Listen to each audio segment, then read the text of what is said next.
celebração da Ceia do Senhor, nós mais uma vez nos unimos em volta da mesa do Senhor, como povo de Deus, como amados do Pai e filhos por adoção em Jesus. Sentamos-nos à mesa como uma família numerosa, uma família de resgatados, uma família de transformados, para celebrar a bondade de Deus por nós.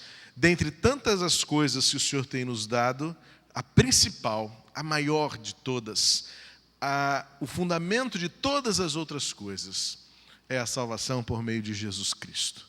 Uma salvação que nos transforma hoje e nos prepara para a vida eterna. Convido você a abrir a sua Bíblia no Evangelho de Mateus, capítulo 26, versos 27 a 30, para nos reportarmos àquele dia, aquele anoitecer, quando o Senhor reuniu os seus discípulos para estabelecer um marco, para criar um memorial, para que nunca mais fosse esquecida a razão e nunca mais esquecido o motivo pelo qual somos igreja. E a razão de tudo isto acontecer não é porque temos um lugar, não é porque temos uma agenda, não é sequer porque nós estamos reunidos. Na verdade, a relação de causa e efeito precisa ser corrigida, porque nós transformamos ao longo de uma história de quase 2.000 anos, e nós mudamos o foco daquilo que era a causa para o efeito. E aquilo que era a causa desde o início, nós tornamos isto o efeito. Nós confundimos fruto e semente. E nós invertemos em muitas circunstâncias os princípios, a ordem das coisas. E nunca é demais tentar visitar novamente o início de tudo para resgatar e restaurar o motivo, a razão pela qual fazemos o que fazemos e somos o que somos.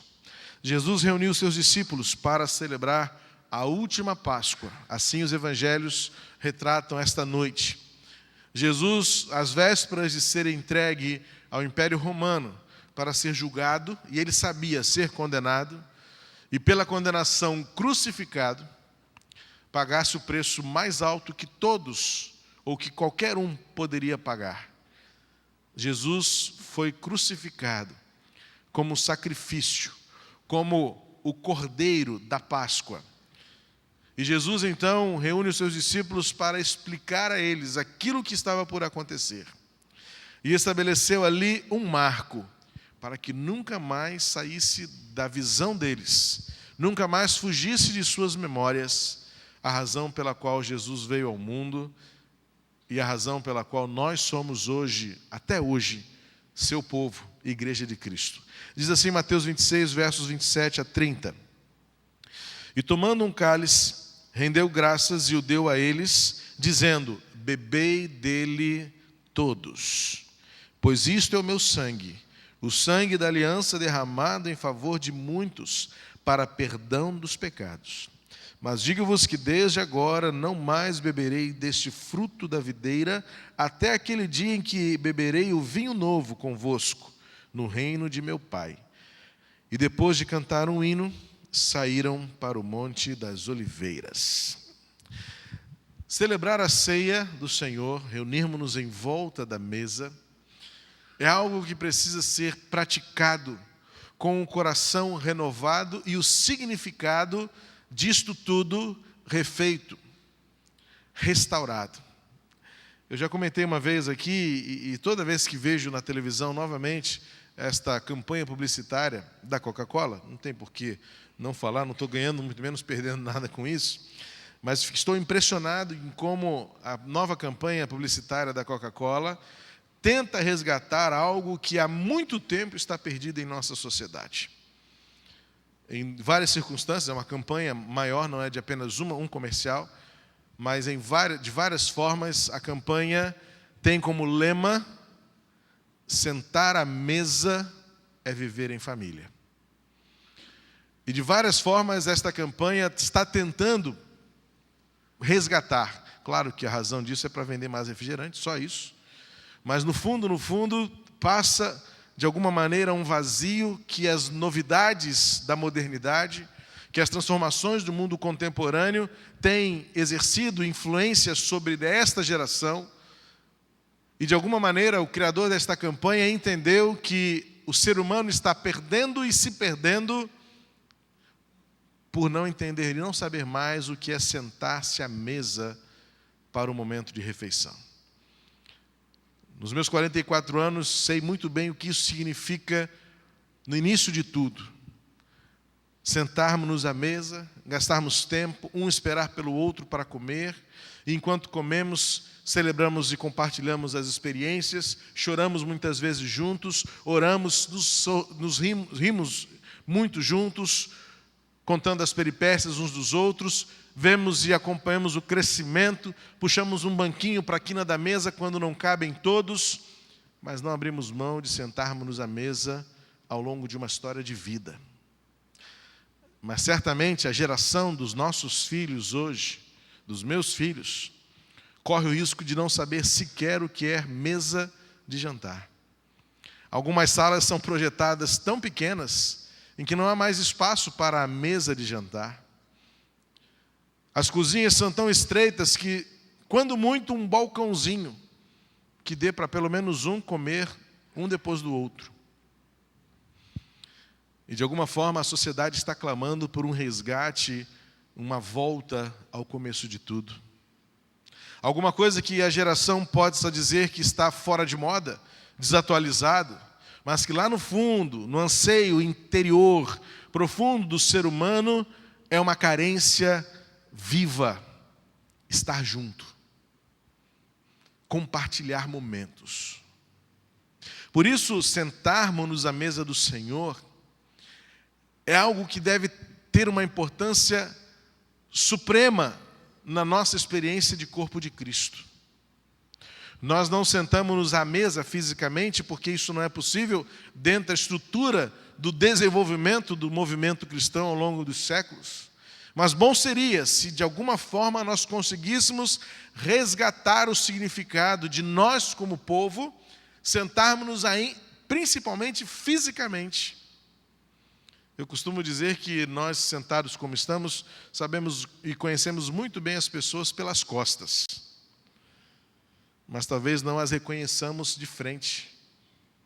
Porque a nossa estrutura não propicia, a nossa agenda não favorece, a nossa correria não contribui para que nós nos conheçamos mutuamente, olhando nos olhos, vendo o sorriso, ou algumas vezes contemplando as lágrimas e sabendo o que se passa com a pessoa que está próximo de nós. Por exemplo, daqui da frente eu vejo e posso ver aqueles que durante um culto como este celebram diante do Senhor com lágrimas.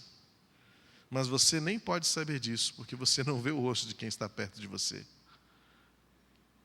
Ou talvez quando alguns aqui se alegram, sorriem, compartilham de um momento que vivem um momento que gostariam de compartilhar e não podem porque não há com quem falar. Porque o que você mais vê do seu irmão são seus ombros, são seus cabelos, são suas costas. E Jesus reuniu os seus discípulos numa última refeição para estabelecer um marco que nunca mais deveria ser esquecido. O que vocês estão por viver será fruto daquilo que vocês estão por ver. Uma grande tragédia, um sofrimento inigualável, uma dor incomparável, mas que inaugurará uma era de vitória, que estabelecerá para sempre um jeito de viver incomparável por meio de algo que vocês ainda não viram. Haverá, no meio da história, uma cruz. E quando sentamos-nos à mesa do Senhor, sentamos-nos para celebrar a existência de uma cruz no meio da história. Mas a questão é que, por repetirmos isso regularmente, muitas vezes o constrangimento e o transtorno tomou conta de um momento que deveria ser muito diferente daquilo que usualmente é para a maioria de nós. nós transformamos uma celebração de gratidão em um compromisso na agenda. Isto é algo que, de alguma maneira, reflete muito da nossa experiência com Deus, quando nós também tiramos e esvaziamos o significado de uma experiência de gratidão para um compromisso de obrigação. Mas na nossa relação com Deus, nada, absolutamente nada, pode ter a compreensão, a conceituação de fazer por obrigação. Não. Nada por constrangimento, nada por força, nada pela lei, nada por obrigação. Mas parece-nos que muitas vezes para muitos de nós, a começar em mim, pelo fato de estar num calendário e criarmos com isso um ritual, um evento, distanciamos isso da intimidade, distanciamos este momento do seu significado e esvaziamos isso do seu valor. Ao longo de muito tempo, criamos para este momento um ritualismo tão formal, tão pesado, tão uniforme, que tiramos a liberdade, tiramos a espontaneidade, a ponto de alguns dizerem que deveria haver um uniforme para este momento, e de preferência escuro, terno, gravata, preto de preferência. Como? Se quando Jesus reuniu seus discípulos, ainda que nas vésperas de um sofrimento inigualável, quis mostrar a eles que o que estava por vir era de grande esperança, de grande expectativa e motivo, sim, de celebração. Parece-me que quando Jesus diz aos seus discípulos: é a última vez que eu bebo este vinho com vocês, não beberei mais, até aquele dia. A expressão até aquele dia que aqui Jesus se refere no versículo 29 do texto que lemos, para mim ele está cheio e transbordante de expectativa de que tudo valerá a pena. E de que o olhar não pode ser um olhar fúnebre, não pode ser um olhar de lamento, não pode ser um olhar de murmúrio, não pode ser um olhar sepulcral, mas precisa ser uma visão de esperança, uma visão de entusiasmo, uma visão de expectativa, de que ainda que a noite seja de dor, haverá o dia da alegria, haverá a certeza do riso, haverá a certeza da transformação. Jesus está olhando para o seu momento presente, mas o seu coração está apegado ao que está por vir. Muitos de nós, quando atravessamos sofrimento, quando atravessamos dúvidas, quando atravessamos a iminência da morte, temos a tendência, mais do que natural de todos nós, de nos apegarmos com todas as forças ao lamento, ao luto, à dor. Mas Jesus, na iminência do seu próprio sofrimento, não perde de vista o futuro, não perde de perspectiva a realidade de um novo.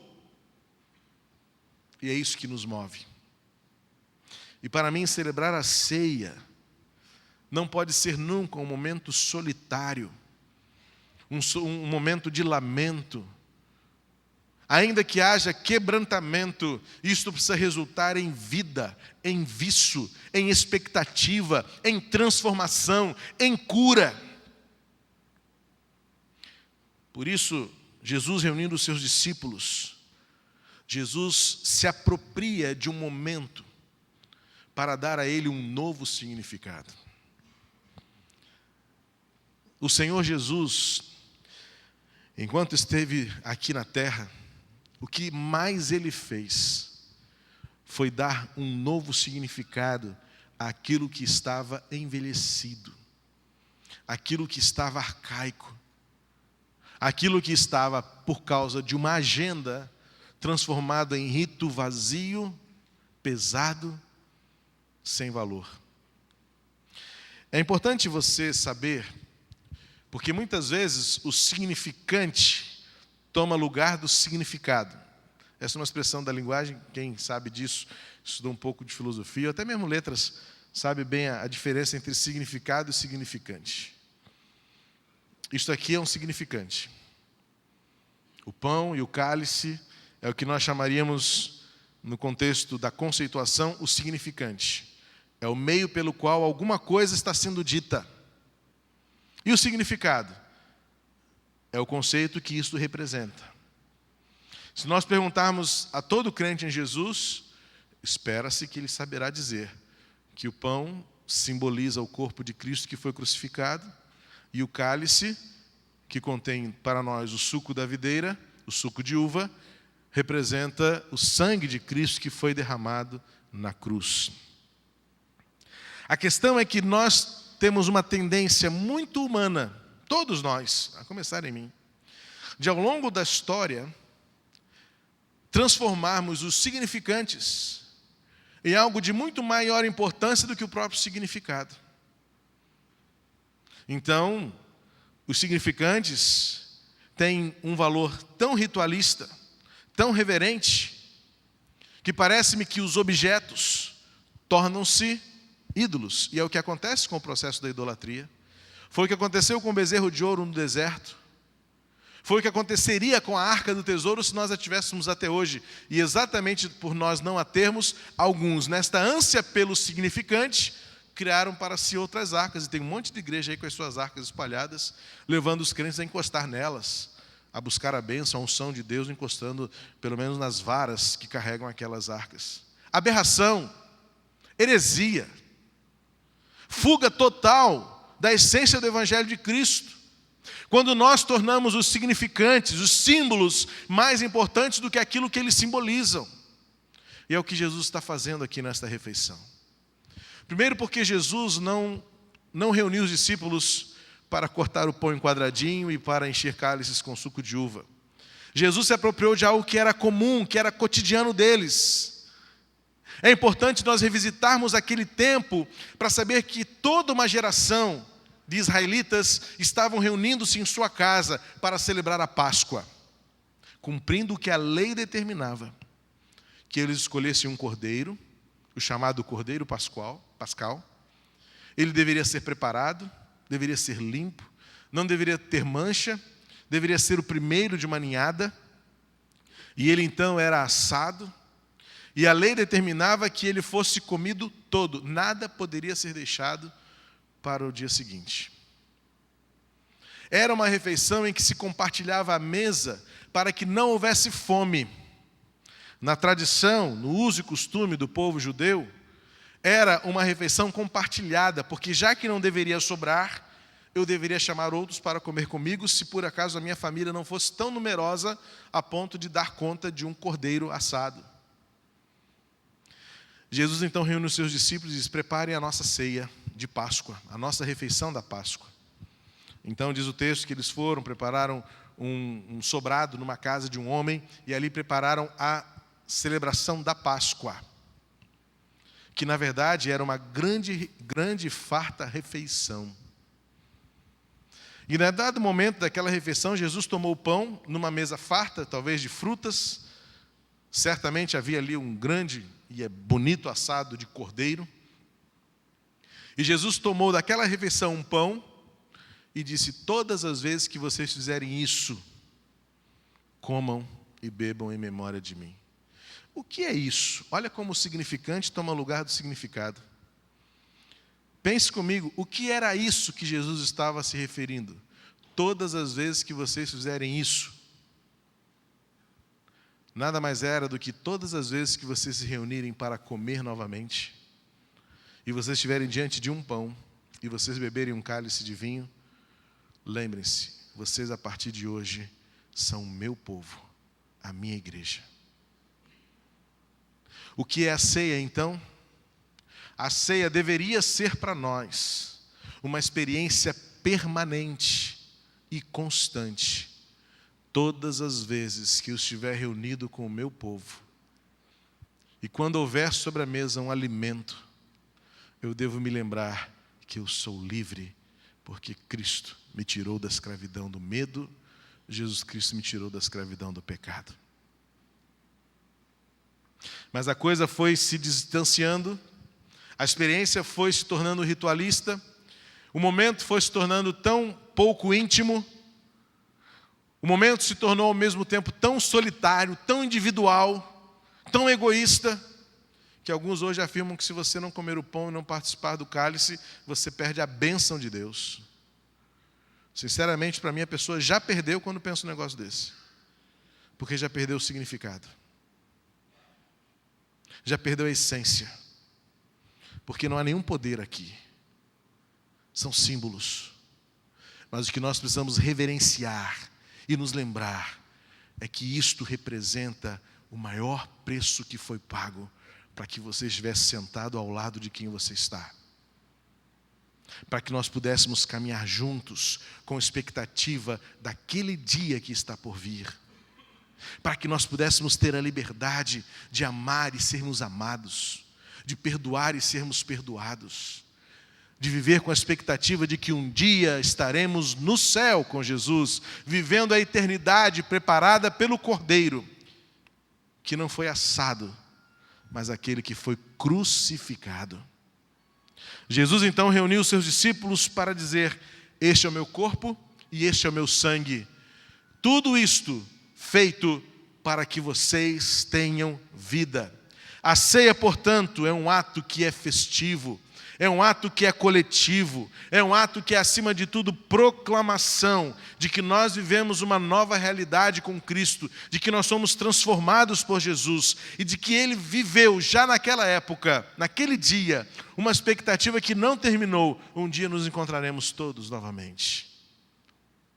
E até que esse dia chegue, até aquele dia. No Evangelho de Lucas, o evangelista Lucas usa uma expressão preciosa quando diz: eu tenho desejado. Mateus diz que Jesus disse: eu estarei, não comeremos mais até aquele dia. Mas Lucas diz que Jesus teria usado a seguinte expressão: eu desejo que esse dia chegue logo. Portanto, diante da iminência da morte, em meio ao sofrimento, já prenunciada a condenação do meu Senhor, e ele sabendo que estava por vir, porque estava em vias de chegar ao Getsêmani, onde ele suou gotas de sangue, tamanha a sua angústia e sofrimento, ele sabia que isto era o prenúncio de um dia de glória. Portanto, quando nós sentamos à mesa do Senhor, celebramos a liberdade, celebramos a esperança, a expectativa de que Cristo morreu para nos dar vida.